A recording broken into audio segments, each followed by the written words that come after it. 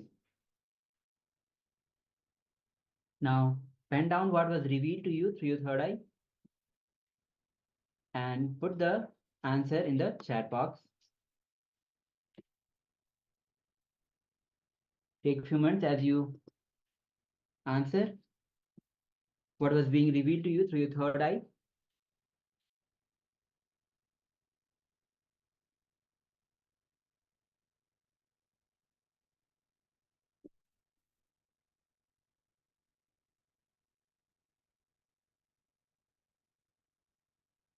Okay, so now we'll be projecting the actual word which was being projected so that you can verify.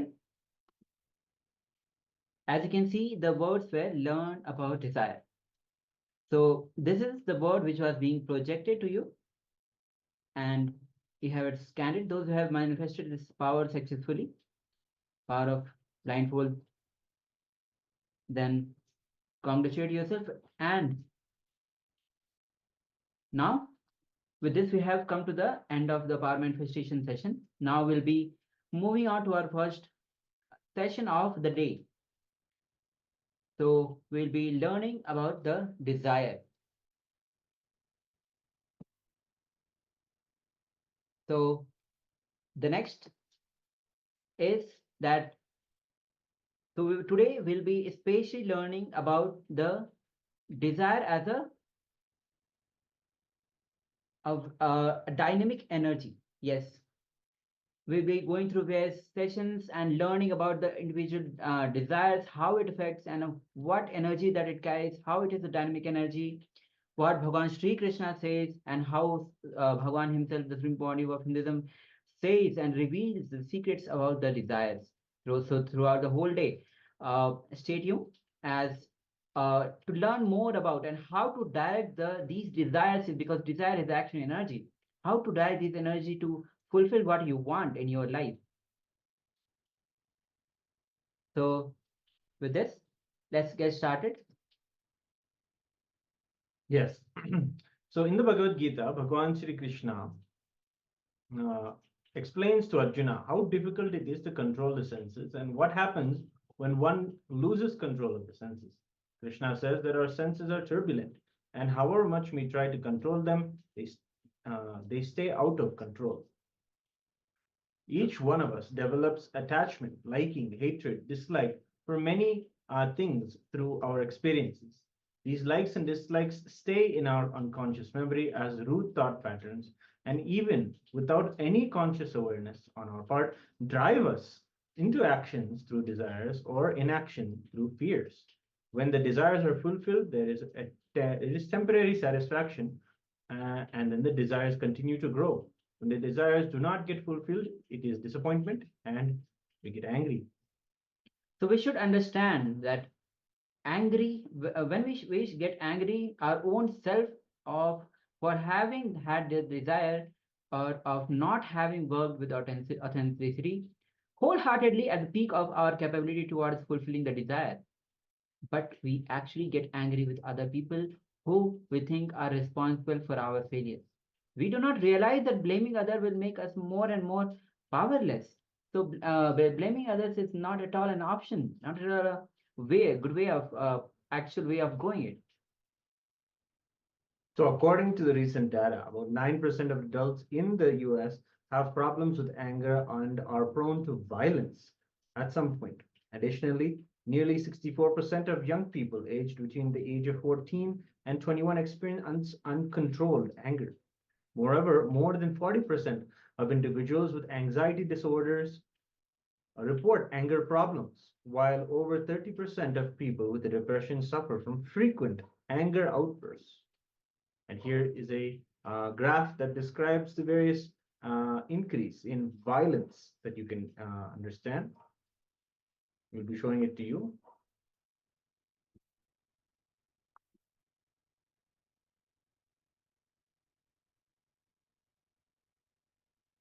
Yes, you can see the statistics show the increase in armed conflict and violence as well.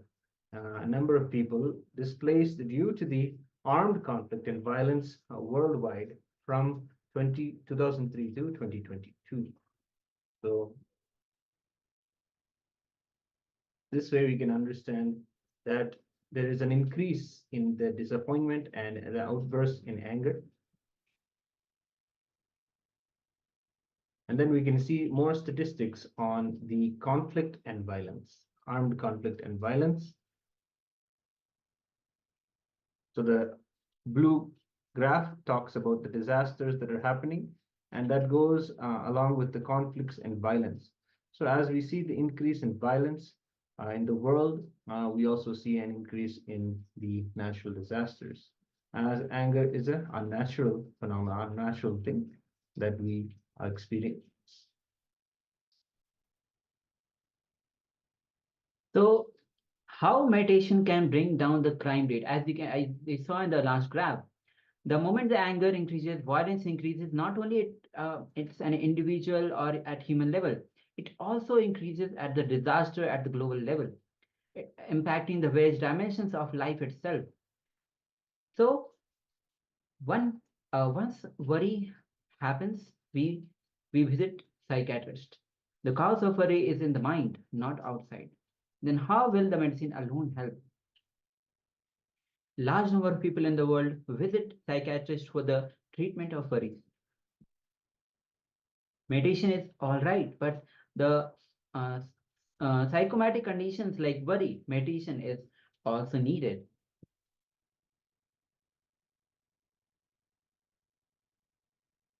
There's a beautiful verse from the second chapter where Bhagavan Sri Krishna tells us about anger. Dhyayato vishayam punsat sangaste shubhajayate sangat sanjayate kamat krodho vijayate krodaha bhavati sammohat smriti vidbramaha smriti vidbramshat buddhinashat pranashyati. These are two verses significantly from the Bhagavad Gita. And beautifully, Swamiji in the book Bhagavad Gita decoded describes how desire is the root of anger. So when you start seeing the sensory objects, the sangastes chachupajayate means you will start having the desire for them. Then from the desire, the anger is born. Kamat krodho vijayate. Krodaha bhavati sammohat means that from anger arises delusion. From delusion, the loss of memory. And from the loss of memory, the loss of discrimination. And then from the loss of discrimination, he perishes. Buddhinashat Renunciation. This is the way that it is taught that anger is born from desire. Now, so again, here's a beautiful verse from Sri Bhagavad Gita itself, verse second chapter, verse 63.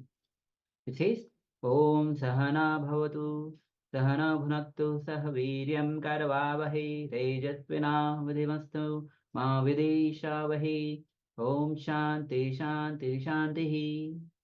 Now, in the Hindu education system, the first context that about the education is let both of us be together and be protected. Yes, this is the context which is the Hindu education system starts. Not tolerating that, but be both of us together. Let the both of us be together and protected. Let us not hurt each other. Let us not cherish enmity towards each other. Let us not cherish anger towards each other. So the context is very important, and this is because this is only going to manifest in our life. So in places where the war-torn area, Iran, research groups have studied a transcendental meditation Siddhi program designed by Maharishi Mahayogi, a 20th century master from India, quite well known. When meditators did a transcendental meditation Siddhi program in high conflict area, the crime rate, violence, and anxiety all reduced, and the quality of life around them also improved dramatically. So the meditation, wherever the meditation, this is the importance of meditation, wherever the meditation is happening in the group by the people or the strong personality, the crime rate just reduces in that area. But what does meditation do? Meditation first softens you. When you are softened, the love and gratitude start happening in you. Then slowly, there is no room for worry. Worry is also a form of violence. It is a subtle form of violence. It is a disguised agitation in the system. Meditation can and also tremendously increases awareness. When awareness increases outwardly, you might be completely involved inside the world, but inwardly, you will be untouched by anything that happens. And that is a real worry-free life. So here are some statistics from the inner awakening programs in the past where people have experienced the healing, especially in their health. And the various 100% of participants successfully recovered from anger and frustration and healed. You can see the various different types of anger-related health problems, whether it is blood pressure or the cardiac problems. Many people have discovered that the healing from the anger and frustration has directly impacted their health and feel absolutely rejuvenated. So let's understand the fundamental energies of life, which is fear and desire. So fear and desire are actually the fundamental energies that drives our life. We act either out of desire to achieve something or reach somewhere, or out of fear of not wanting to experience something. One of the major driving forces in the human life is desire. If you look into your life, you can see most of the time we are driven either by desire or fear. So just have a little moment while we are going through as and how you are driven with which desire and fear. One of the most driving forces in human life is actually the desire. So we have so many desires. Often we feel we don't have the energy to fulfill them. The divine sends up the enough energy and capacity to fulfill our desires. But most of us don't feel this is the way. So if that is, then let's understand why. Why it is like that. So there is a difference between true desires and the borrowed desires. Our true desires are called our needs. Borrowed desires are called our wants. We have enough energy to fulfill our true desires, our needs. Desire is nothing but the feeling that the other side of the river is greener.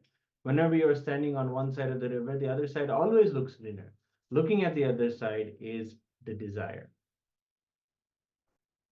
Actually, you, the individual consciousness, whatever you claim as yourself, that identity you establish in yourself, unfortunately, instead of looking at your own side and realizing it is greed, you look at the other side, looking at the other side is desire. That's all. Feeling the other side is greener is greed. So when a man renounces that feeling that other side is greener, the desire to look to the other side will no longer be there. He delights himself through his natural state. Then he will be in an unclutched state. Bhagavan Ramana Maharshi tells a dog about a dog who caught hold of a dry bone and is biting and biting that the dry bone. That dog didn't get any flesh or bone out of the bone, but the bone poked into his teeth, and from his own teeth and gums, the blood started coming out. The dog was testing his own blood and thinking that blood is coming out from the dry bone itself. So when you think joy is coming from somewhere external, whether it is from a celebration or a person or even an object from anywhere you think the joy is coming, all the places, all the people, all the objects, all of them are just like the dry bones, how the dog was biting and biting the dry bone. When the blood came out of his own teeth and gum, he was thinking that it is coming from the flesh or the bones. It is you who attracts the joy forcibly and tries to squeeze the joy out of that dry bone. You try to superimpose joy on some person. It may be your wife or husband, some place, some people, even some objects. So like this, that's multiple ways that you try to impose your joy on something. Exactly from anywhere you think joy is coming from, whether it is from a celebration or a person or from an object, from anywhere you think joy is coming, all the place, person, object, all of them are like the dry bone. If you, it is you who put the joy on it forcibly and try to squeeze the joy out of the dry bone forcibly. You try to superimpose joy on another person, maybe your wife or a husband or other people in your family. But when your desires are not are becoming true desires, when they reflect your true needs, when they express themselves in your inner energy, you don't feel any desperation about trying to achieve them. The realization comes that as a matter of natural course of events, these desires will be fulfilled.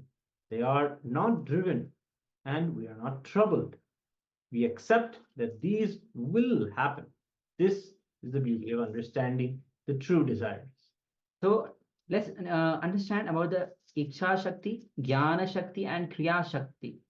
Now, the desire that is pure and not directed towards any particular object or a person is simply an overflowing energy. That is called as Iksha Shakti or the desire energy. So let's understand this clearly once again. The desire that is pure and it is not directed towards any particular object or even a person, then that desire is simply an overflowing energy, and that desire is called as Iksha Shakti, or you can call it a desire energy. From the navel, energy comes as pure energy. In the heart center, this energy gets converted into power of desire. Thus, this further gets converted into the words in the throat region. When this energy gets converted into the words, it is called Vak, or the speech energy. The speech energy moves from further to the brain. Now, as you can see from the navel, it is the energy, which was energy, got to heart center, and it became got converted in the heart region, got converted into power of desire. From there, it got converted into words in the throat region, and when it is moving from throat to the brain, it is stays as a knowledge or gets converted into a command. So in the brain, it is the same energy which gets transferred, converted at different levels. The energy could stay as power of knowledge or jnana shakti. For example, the desire energy related to the body can become the knowledge of body. Now, the other option is the words get converted into command, gets executed as well. Now, the command goes to the entire body and moves you. This is called the power of action or the Kriya Shakti. Yes. So, understand the Jnana Shakti. What is Jnana Shakti? When the speech moves to the brain and it stays there as a knowledge or gets converted into command, then in the brain cell, the energy could stay as a power of knowledge. That is Jnana Shakti. Other is Kriya Shakti. The words get converted into a command and gets executed as well. The command goes to the entire body and moves